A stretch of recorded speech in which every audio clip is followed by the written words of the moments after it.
it actually. Don't hate on my trees choice. everywhere. Reforest, deforested One areas. skill, Ted. One You already skill. know the one. You already know the one. I still choose SKO. You should let us know on social media, by the way. You guys at home, if you have answers or if you think Fogged is getting free bus tickets, let us know. Meaning Wraith King, by the way. Wraith King, not SK. Yeah.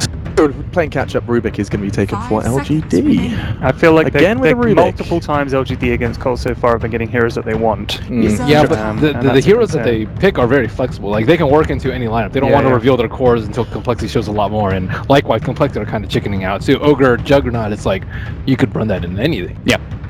Yeah. The one that stands out to me at least is that the Drow Ranger is completely ignored right now. It's true. Despite its availability. I like the 4th pick Drow that some teams have used. I think we saw it just yesterday. Just like surprise them with it, yeah. Yeah, it's like you lead with a Bat Rider +1 and then you go for the Drow later. Yeah, used to be like Another taking OD. Yeah, he's just really good. This is becoming probably one of the most, wouldn't you say? Ban and Protect. And Ban and Protect, most in bans. That's from a different game. Excuse me. Have we seen him? We haven't seen him banned as much. I think we see Slaughter and Bat banned a lot, and we definitely see. But I mean, in terms of mid laners, we've seen a lot of OD. Yeah, no, we have. That's the thing. I think that they're banning other heroes, and like if you've got some fairly fixed bans that in most games they're coming in, it frees up other heroes that are maybe very good, like OD, to come into these games a lot. These are pretty straightforward lineups so far, I think. Yeah, apart from the Jakiro. Rubik's a great hero versus everything on the side of Complexity too, so this is like a nice little 3rd pick that they have for themselves. Being able to steal Astro is great. I knew it! LGD I was talking to Monkeys the other night, and that is a Monkeys hero. We were talking about Pudge, and I said, dude, why don't pro teams pick Pudge? I think he's brilliant. I think he gives you everything you need. And I said, Ogre and Pudge is like my go-to Roman combo. We want to have fun. He was like, dude, we play that all the time. Don't tell anybody. Bam! Ogre there you go. It's so legit. What makes the deadly duo roaming around the map? Well, the double fat man strat is basically that you're both big and quite hard to kill. You've got 2 slows, right? You've got Hook is awesome. You've got the stun from Ogre is awesome. You can just roam around and just own people. It's terrifying. Come on, tell me why that's not the case. Try it. Because it's Pudge. If you miss the hook, then what? You don't miss the hook. But you don't miss the hook because they're professional Dota players. Yeah, Monkeys loves the hero. That's the thing. Once you've got to have a good Pudge player on the Pudge, and Monkeys says it's his favorite hero. But he's not the support. You're saying it's a Pudge that's going to be running around. Wouldn't that be the support? Roman, supporting, whatever. Broken logic. Oh, we have fun here. We do. But hang on a second. Didn't we see an awful Pudge yesterday? Who picked that? Remind me. Rack my brains. We saw a Pudge on the mainstream. Was it? There is no awful Pudge, alright? It didn't go well, is what I'm saying. You miss 100% of the hooks you don't throw. Just remember that. More life lessons. Are you Winter now? Yeah, he taught me everything I know. Someone needs to remind me who that Pudge pick was. Scroll.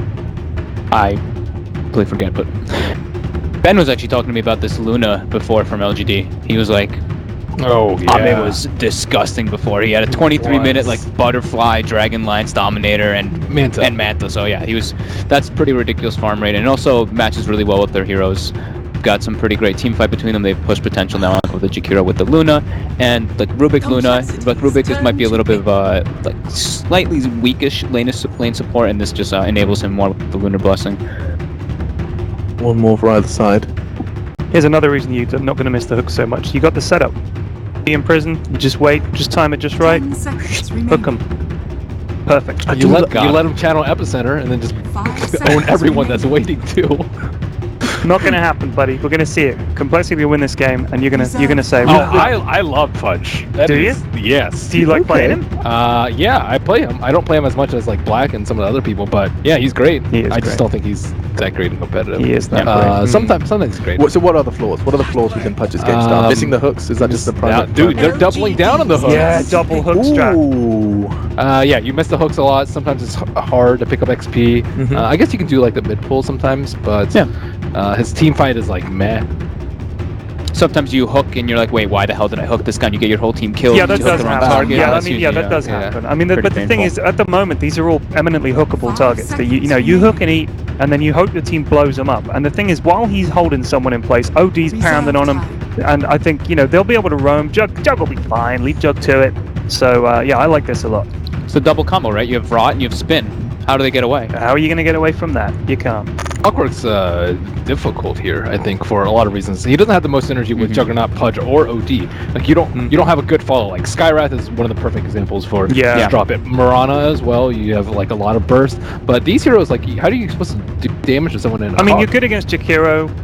I guess like that's pretty much it. But Rubik's pretty good versus Rubik's also very good. That's the problem. Rubik is good against him. I'm not a massive fan of it, honestly. But tough clock game.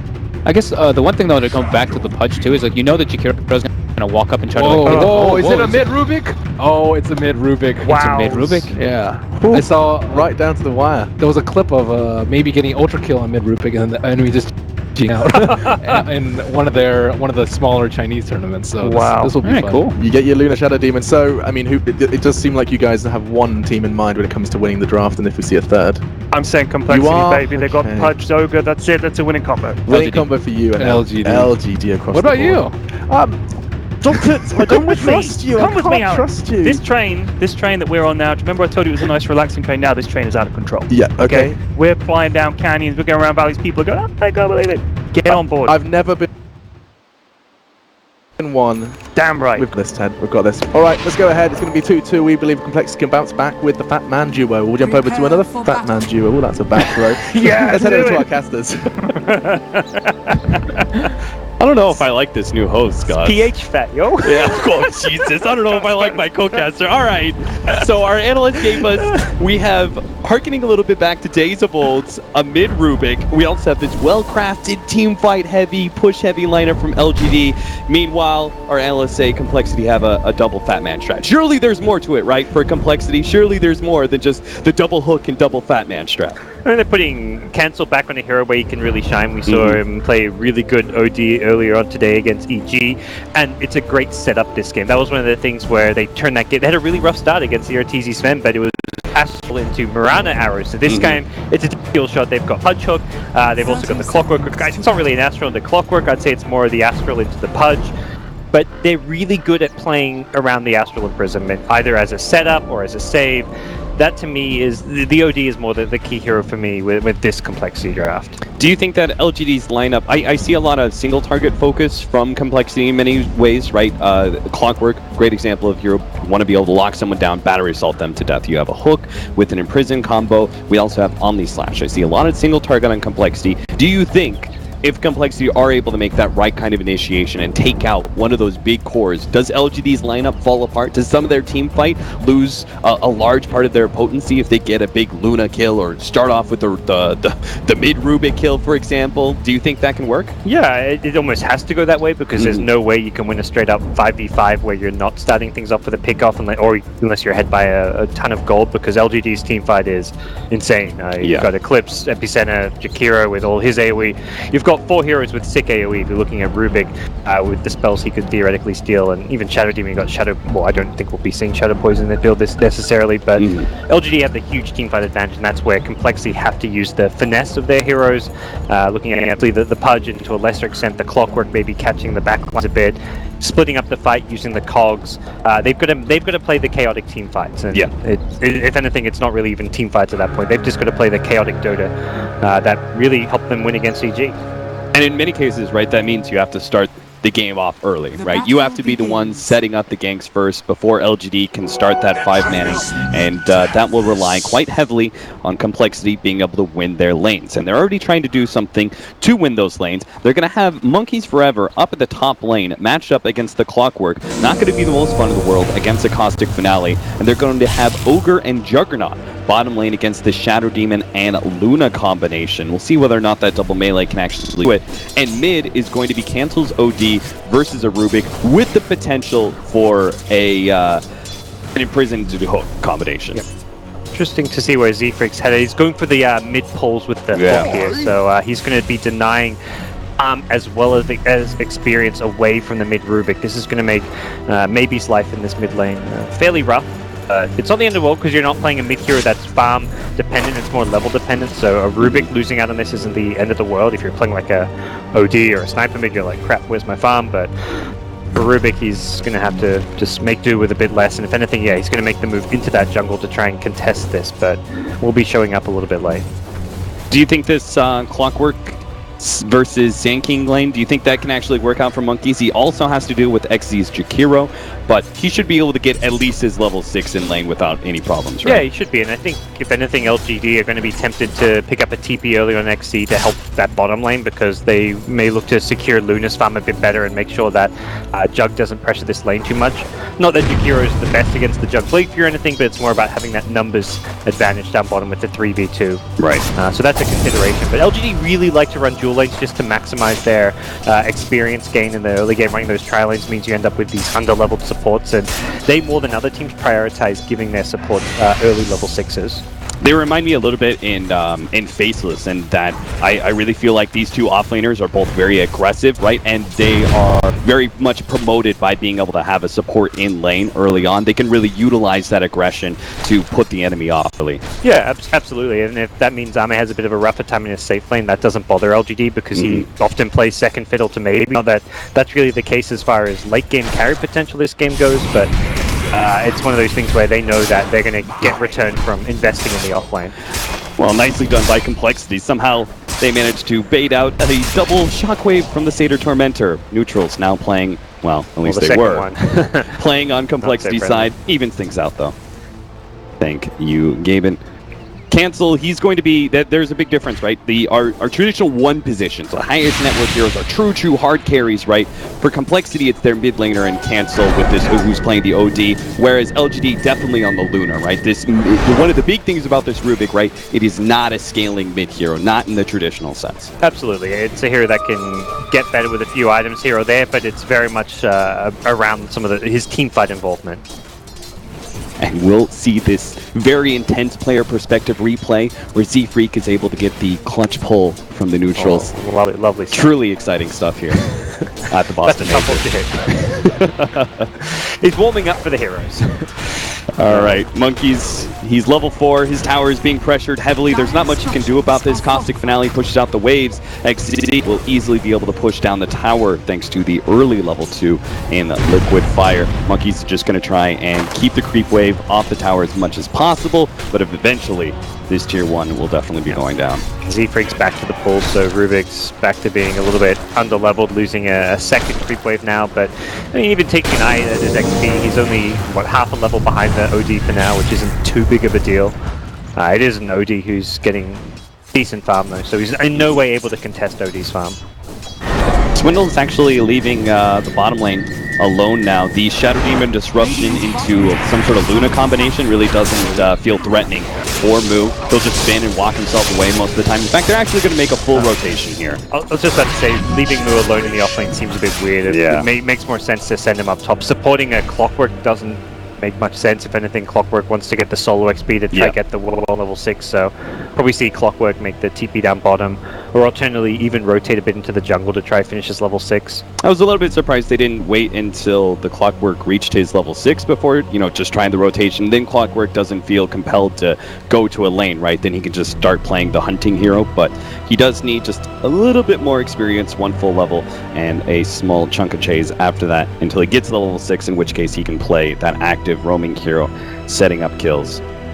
How successful do you think he is? Because we had the panel say this is not the easiest Clockwork game, right? You have Rubik who can telekinesis him out of the cogs or, some other situation, right? We have the Luna who is just a hard hero to go into thanks to that ultimate, unless you have Blade Mail, which he doesn't have yet. Sand can get out with Burrow Strike. Jakiro's a tanky hero. Shadow Demon can even buy himself time with Disruption. I don't think so. You're right, he's not going to be that successful. And that's probably part of the reason why they probably put him to the offlane. Like, look, yeah, you want your level 6, but our Jug getting farm is actually going to be more important. Jug is struggling a lot. He's at 8 CS to Luna's 21, so putting that Jug in the offlane seems to be a decision that has not worked for Complexity, and I think they're recognizing it, and they're basically making the call that, look, giving Mu's going to be more impactful come 10-15 minutes with a Jug with drums, phase boots, or like a phase Yasha and level 10, level 11. He's going to be able to have a bigger impact on the game than a Clockwork with numerous counters on the enemy team, so making sure he hits those item timings seems to be the priority. Did you see that tweet? No. I saw a little bit of it. Production, can you roll that one back for us? It said something about how maybe's Rubik, I think, got more track gold than like some bounty hunters. Well, we'll see what it is. They're gonna give it back to me. I was just like, what the hell? Did I read that straight? But maybe Rubik is certainly one of the more interesting parts of this game, right? We have not seen a whole lot of mid Rubik, to put it mildly. What do you think about it? We were seeing like it's like a treat you get here or there. Like you saw Miracle once or twice do it. I mean, it's a nice, aggressive mid to be sure, and he's got a lot of abilities to be able to steal and be impactful, right? So from last game, yeah.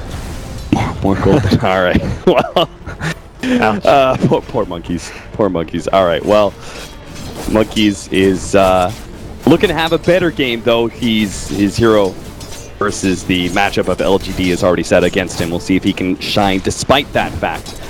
He now picks up his level 5. They continue to try and give Moo his farm at the top lane, even though they need the OD to be the big carry. Still needs a basic amount of farm before he can be an impactful mid. Yeah. And the other reason perhaps rotate this jug up top is to try and defend your tier 1 tower, because leaving Clockwork in a 1v2 lane up there against the Jakiro, who's now hit level 3, level 4, the Liquid Fire is going to slowly whittle away this tower, and eventually we'll see LGD pick up a very fast tier 1. Yeah, much like you saw Complexity try to do with the Timber Saw and combined a little bit with the Leshrac, right? The moment they've taken down that tower, that leaves them free to start rotating around the map. If they can delay this Jakiro and his ability to take that tier 1 a bit longer, maybe you won't have impact in those other lanes. They're going to try and catch Swindle's heal. They do manage to get a burrow strike and a little bit of damage. Maybe they can actually chase him down. They do have both Moo and D3 here. Janking actually goes for the burrow strike, does manage to pick up the kill, and he's going to just try and TP himself away right in front of D3, though. That won't work out. He easily gets hooked up and will end up going down. Cancel is actually going to be one to take that last hit. He's going to be very happy with it, especially if he can claim both of these kills, as he will double kill to cancel, will make his net worth rise quite significantly. Yeah, that's ultimately what First Blood, but kills for the OD in return. At least a slightly favorable Complexity win there. They were having a rough laning stage again. It seems to be a recurring theme for, well, Complexity that was doing bad in laning against G, and also for LGD. They seem to always dominate their laning stages. All right, maybe you've got the imprisonment, managed to steal that one. He's already been hit by the fire blast, but a hook comes in the last second. Z-Freak will instantly die to the Fade Bolt, but this easily gets the opportunity for Cancel to clean up the kill. He's well worth the sacrifice. He won't die immediately. Okay. Maybe if that fire blast wasn't there, he could have pulled something tricky, but does get instantly stunned up. Hey, look at Monkeys. He's got his level 6. Looking for his first opportunity. He's already pinged it out, or at least Swindles has. They want to make this rotation and see if they can shut down the enemy carry nice and early with this hook shot. Risky kill to go for. They'll probably need a third here, but Disruption goes on cooldown. That's actually go time for Complexity, if they can catch the real Luna now. Tell which one it is by the colors. Oh, he actually hooked straight onto the range creep, will put him in range for Ame to be able to get him inside the cogs, allowing the rest of his team to be able to TP in, follow this one up, and to get the hook onto Victoria. That's going to be a nice twofer once again. Complexity moving this OD around to great success as his team kind of sets up all these fights for him to clean up kills. That was really nicely played there, and one of the downsides of often we're seeing teams start to get punished for using that disruption before a fight. If it goes on cooldown because you're making those illusions to push with, that's when you look to initiate in, knowing that that save has been taken away. The response is going to be that top tier 1 tower, but realistically that's a tower that's going down very soon anyways. Regardless of what plays Complex we're going to make, they were kind of out of their depths as far as being able to defend that one, and LGD with the level 6 Sanking and level 5 Jakiro were going to be taking that sooner rather than later. Ame in some serious trouble. He's trying to get ahead of this battery assault, putting himself through the creep wave, trying to dodge some of it, juke it out, but it's not happening. Instead, he stops, turns, and fights, but his ultimate doesn't even land on any of the heroes of Complexity. Full creep wave gets cleaned out. Prison actually stolen by Navy, but he's in some trouble, and Navy is actually the tanking. Oh no! The hook actually snags the creep, and it's going to be Monkeys Forever, who goes down to the enemy offlaner. Cancel turns around, manages to catch, maybe slowing him down. Cancel knows that he might need to fight this one out. He actually managed to burn the mana out. No more Burrow Strike available, and Z-Freak was ready to go with the Savior hook if necessary. So they do get the kill on the Luna, traded Monkey's life away, but we don't really need this Clockwork to scale too much, right? No. Shutting down Ame is the most important thing. Yeah, Clockwork doesn't need items at all this game. Ideally for him, he wants the Blade Mail at some point to help return some of that Sanking and Luna damage, but there's no rush to get it. That was such a sick play by Cancel, knowing that he couldn't just keep running from the Sanking. That 2 right clicks he got off burned enough in, or stole enough in, that there was no mana for a Burrow Strike. He was short 4 mana for it. A really good play coming out, but LGD are kind of grouped up down bottom now, ready to try and pressure this tier 1, which is going to be delayed by Z-Freak just through the hook. Ultimately, LGD are going to be looking to 5-man quite a lot. You've got that mid Rubik, something you mentioned that it's not going to scale all too well.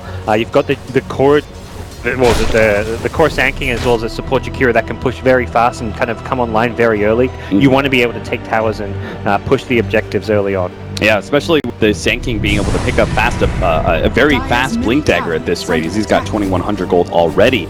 They should be able to start 5-manning by the 10-minute mark, but Ami's going to be caught out once again. We said Complexity have to set the tempo here, and they're doing it time and time again. Ami almost goes down. The disruption is there, and Complexity may not be able to follow this one up, especially with the stolen imprisonment. He's disappearing to Luna. Luna is going to be able to survive, and it'll be Monkeys Forever who dies instead. And the attempted gank, they force all the members of LGD into this mid lane. But I don't think LGD are going to be crying too many tears here. They saved their Luna. He's decently high HP, and we know they want to be 5-manning quite soon. Yeah, a 3-4-man rotation to come defend a tower is like well, I guess that means we push the mid instead of the bottom lane.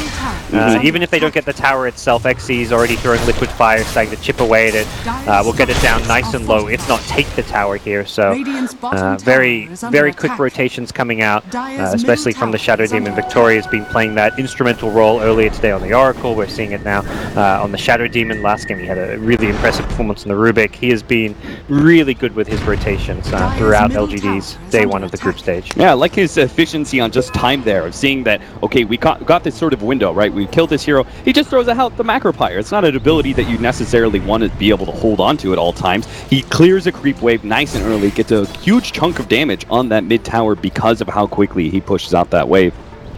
I mean, you know, Complexity aren't going to be giving you that 5v5 teamfight to use another hook.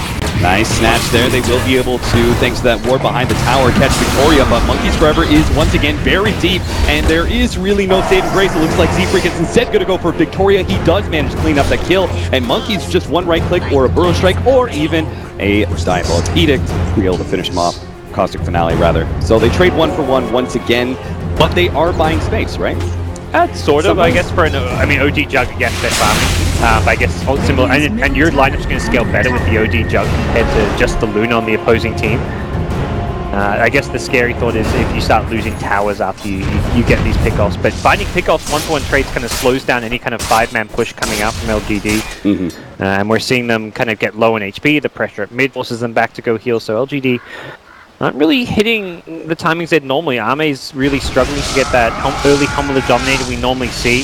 Hasn't been able to fall back and farm the Ancients just yet. Has had some manual stacks there. And this is the build he really likes to go for, where he maxes the Moonglaves early. It doesn't even get that 4th point in the Lucent Beam. So we'll see him probably head towards that Ancient stack fairly soon. One thing we haven't really seen is that the early level 6 has allowed maybe to be able to save some heroes and have some effect as a Rubik, but I would say we're not seeing a core Rubik effect on this game so far, right? He's saving some heroes, but in general it's just what a support Rubik would be able to do, just maybe a little bit earlier. Maybe, when do you think that this hero is really going to have a much heavier impact in this game? Or is it just the fact that Complexity are setting the tempo first? It's